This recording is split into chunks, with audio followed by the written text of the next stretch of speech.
Hello everyone, I am Jay, your guide to the US stock market. What led Warren Buffett to sell stocks in large quantities?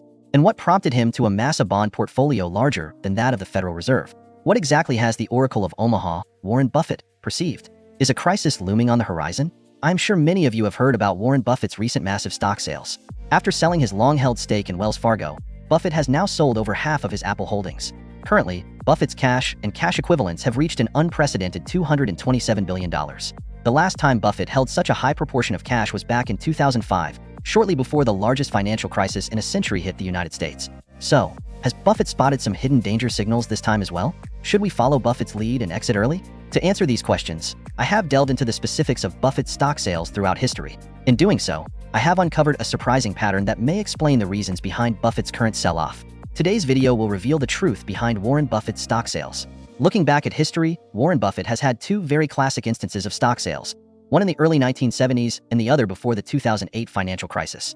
Both of these sales hold strong reference value for us today. The most representative sale occurred in the early 1970s, which, strictly speaking, was not a sale but a complete liquidation.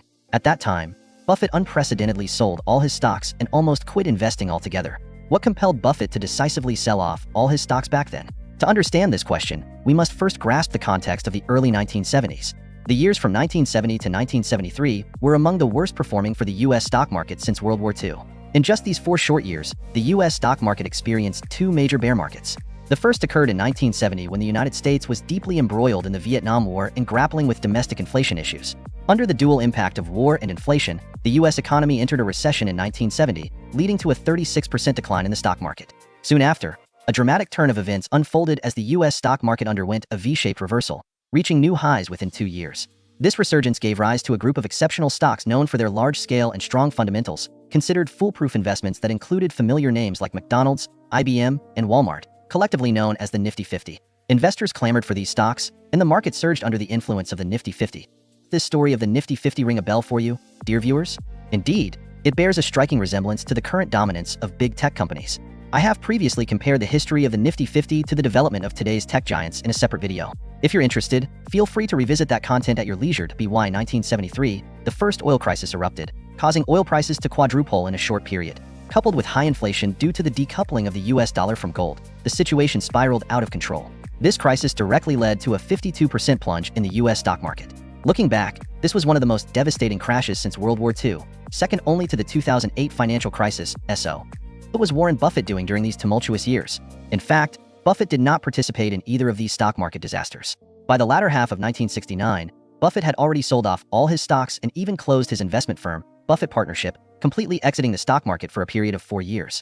Even during the bull markets of those intervening years, he remained on the sidelines. It wasn't until after the 1973 market crash that Buffett returned to the market, finding plentiful opportunities in undervalued good companies. Looking back, it's almost mythical how Buffett managed to navigate through these crises unscathed. What enabled him to dodge such significant crises twice in a row? Why was Warren Buffett able to remain unmoved during the bull market of those 2 years? Did he foresee some crisis signals in advance, or did he possess insider information unknown to others? Let's take a look back at Buffett from that time. How did he address shareholders in his annual letters? It's important to note that Buffett's shareholder letters from back then hold significant value compared to today. This was a time before Buffett was revered as he is now, and his language was more direct and candid. There was no internet back then, so the letters he wrote to shareholders were truly just for them, allowing him to express his views without much filtering. Let's rewind to 1967, 3 years before the first stock market crash.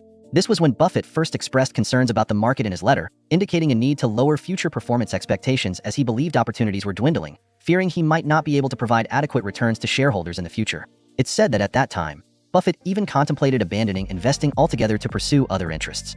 Though few believed him then, just 2 years later, Buffett shocked everyone with his actions. In May 1969, he announced in a shareholder letter that he would be liquidating his company, the Fate Partnership, and selling all stocks, at a time when the stock market was flourishing. This move left shareholders puzzled. In his letter, Buffett explained his decision by clearly stating that the current market was no longer worth investing in. He provided 3 reasons. First, from a quantitative perspective, there were no investment opportunities left in the market. Buffett meant that there were virtually no cheap and fundamentally strong companies available for investment. Second, Buffett noted that as their capital grew, the opportunities for investments were shrinking. Large companies were overvalued, and while there were occasional opportunities in small companies, their returns were insignificant given their scale. Lastly, Buffett believed the market was becoming increasingly speculative. In October of the same year, Buffett penned another letter to further explain his decision to sell all stocks. He mentioned that cheap companies, determined through data analysis, were disappearing from the market, with such opportunities becoming scarcer. His main source of profit came from buying undervalued companies. From 1967 onwards, Buffett's recurring concern in his shareholder letters was the high valuations in the market. Large companies were overvalued, good companies were overvalued, and he couldn't find good investment opportunities anymore, leading him to step back. This explains why during the Beautiful 50's impressive rebound in those 2 years, Buffett remained unmoved, because even the Beautiful 50 was too expensive at the time. The market was still threatened by risks like the decoupling of the dollar and inflation, leading investors to flock towards relatively high-quality and safe stocks like the Beautiful 50, driving their valuations unusually high. Even McDonald's had its doubts at this time.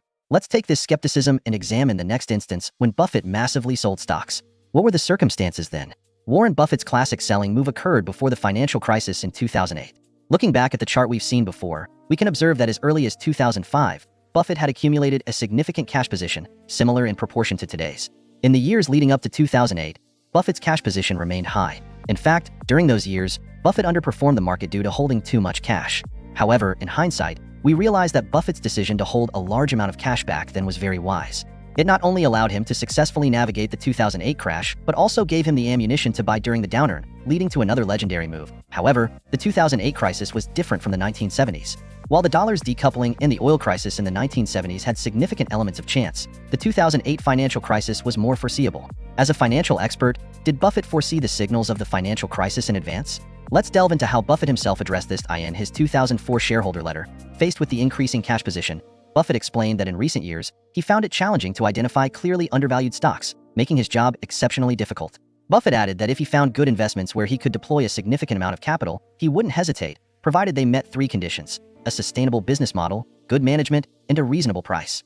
As he couldn't find enough such companies at that time, he didn't have the opportunity to deploy the cash. It was evident that prices were too high this time, once again becoming a key issue.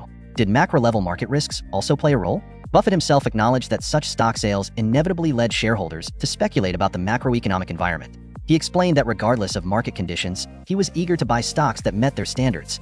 As long as stock prices were significantly cheaper than the company's value, they would actively purchase them. Buffett knew their money was not being utilized effectively, a situation that cyclically occurs, though it's better than making foolish decisions outright. In 2005, Buffett's selling reached its peak. At that year's shareholders' meeting, Buffett mentioned that he had intended to make several multi-billion-dollar acquisitions, but ultimately refrained because he couldn't find any attractive stocks to purchase. He highlighted the increased attention and willingness of more funds to pay much higher prices for stocks compared to when they had been successful in the past. Buffett's statements in 2005 clearly explained his selling decisions. Essentially, the market at that time, under the influx of significant capital, had no cheap opportunities left. He wanted to buy but simply couldn't find anything affordable. He preferred holding cash over investing in overvalued stocks. In the following years, at each annual shareholders meeting, Buffett would discuss pricing issues and maintain significantly high cash positions until after the 2008 financial crisis, when he began heavily buying stocks. Buffett's ability to dodge the financial crisis in 2008 and make substantial purchases afterward stemmed from his realization years earlier that stocks were too expensive. He was unwilling to hold overvalued stocks, a strategy consistent with his approach in the 1970s. That selling stocks due to high valuations might not align with traditional value investing concepts, where stocks are typically held unless there are fundamental problems. However, from the stories outlined above, it seems that Buffett often sold stocks because they were too expensive. Was high valuation indeed the sole reason? To shed more light on this, here's a quote from Buffett. In 2003 at the shareholder meeting, he reflected on a past mistake. He mentioned that his holding in Coca-Cola reached an astonishing 50 times valuation in 1998. Though it was a great business, he thought anyone buying at that price must be a fool. This implies that Buffett believes a good business isn't worth continuous investment.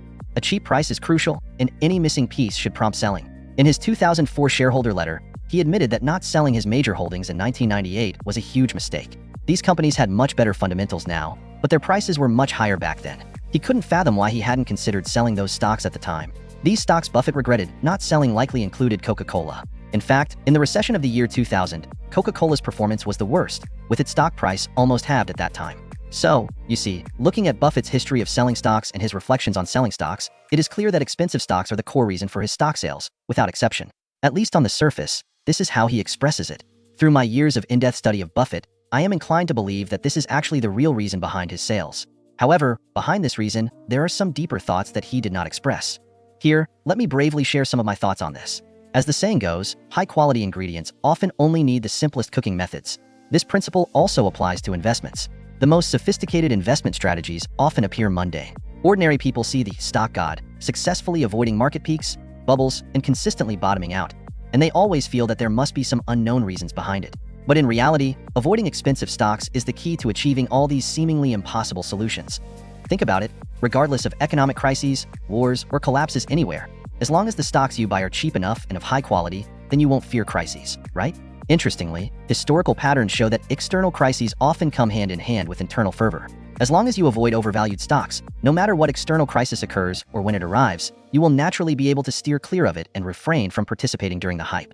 And when things turn towards panic internally, you will naturally have enough ammunition to bottom out. So, I don't believe that Buffett is able to avoid crises every time because he predicts the arrival of a major crisis. That is just wishful thinking on our part. Predicting crises is difficult, but sticking to principles is achievable. As long as you consistently avoid overpriced stocks, steering clear of crises, and having enough ammunition post-crisis is not an impossible feat. Therefore, we see Buffett starting to sell stocks several years before a crisis hits, as was the case in the 1970s and in 2008. This is simply because they are too expensive. He naturally cannot accurately time the turning points because the market is always irrational. It will make overvalued stocks continue to rise and undervalued stocks continue to fall. This is human nature. Buffett does not predict human nature or the market. He simply starts from the fundamental logic of avoiding overpriced stocks, which naturally leads to his success. So, when people say he is selling stocks now because he sees the risk of a significant pullback, or because he anticipates a stock market crash in the second half of the year, I believe these are all nonsense. Buffett cares about one thing: price. People tend to like conspiracy theories, like to find fancy reasons behind simple appearances. But in reality, avoiding expensive stocks, although it looks easy, is actually very difficult. Many of us have heard about how Buffett fearlessly bottomed out stocks during the severe financial crisis of 2008 and ended up making a fortune. We might think this is difficult, but people seem to forget how stubborn Buffett was before 2008. He held a large amount of cash for 4 to 5 years, watching the market rise every day, and despite others questioning his strategies, he stood his ground. In my opinion, this was far more challenging than bottoming out during a crash. The fundamental belief that supported him through this was the simple principle that everyone disregarded: don't buy overpriced stocks. Now, looking at the current market, I believe Buffett sold off more than half of his Apple holdings and American banks probably for the same reason. Objectively speaking, whether it's American banks or Apple, their valuations are not cheap right now. Will they continue to rise? Most likely they will, with no fundamental issues, but perhaps to this stock god, holding stocks with such valuations has reached a foolish level. Now, should we follow in Buffett's footsteps and sell our stocks? I can't speak for others, but personally, I know I don't have Buffett's patience and courage. I can't hold on to cash for 4 to 5 years, watching the market rise and do nothing. However, even though we might not be able to replicate his actions, we can still learn from Buffett's trading mindset.